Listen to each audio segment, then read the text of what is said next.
internal infrastructure testing, aka what if the bad guys got into our network? What could they do? What havoc could they wreak? We'll be talking about that and a little bit more coming right up. This is the Evalian Guide to Penetration Testing. Internal infrastructure. If your organization was a building, your external infrastructure would be everything that can be accessed from outside, not just from street level, but third floor windows, skylights, if there's a door that joins into a public car park, that sort of thing. All of that's your external infrastructure. Therefore, everything inside the building constitutes your internal infrastructure. And this is the sort of place that people think about first when we're talking and when we're thinking about cybersecurity.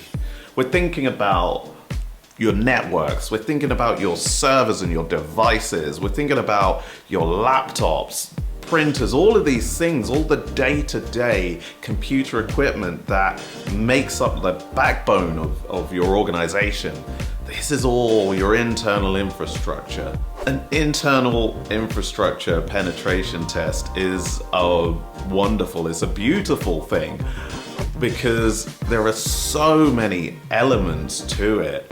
There are so many different configurations of network, so many different ways that users are managed and permissions are given to those users, so many different ways that resources are shared. People have written entire books on the subject of just creating these networks and creating and adding these resources. Companies like Microsoft, you could argue that internal infrastructure is the beating heart of their building because Windows as an operating system is great on an individual basis, but Microsoft really made their money off of computer software for businesses. And so being able to create networks, connect to them, have users, control those users and give those users rights and permissions and all sorts of things, like this is like the meat and bones of their business model. And this is the day-to-day work of network system administrators around the globe. And because there's so much valuable stuff on our networks, because it's so fundamental to just how we operate as businesses nowadays, internal infrastructure gets an awful lot of attention from cyber criminals.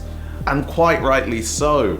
If, for example, I was able to take complete control of your network, then I'm able to access all the files that you've got about all of your clients. I'm able to access everyone's email inbox. I'm able to do all sorts of things, deploy software to everyone's computers and it's really like the keys to the kingdom. So you can't state how important it is to find out just how well your security measures and your security practices and procedures hold up against a simulated attack from a penetration tester. This is our day-to-day. This is our lives. We spend huge amounts of time understanding these systems and understanding how they can be abused. Common misconfigurations can lead to complete compromise of an entire network domain.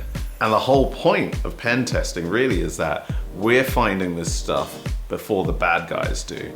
There are so many different technical aspects of penetration testing on internal infrastructure, and I'm not going to go into all the ins and outs and the technicalities of internal infrastructure penetration testing.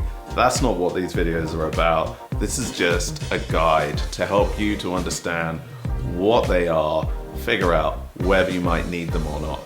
In a nutshell, An internal infrastructure test is testing all of the devices inside your organization.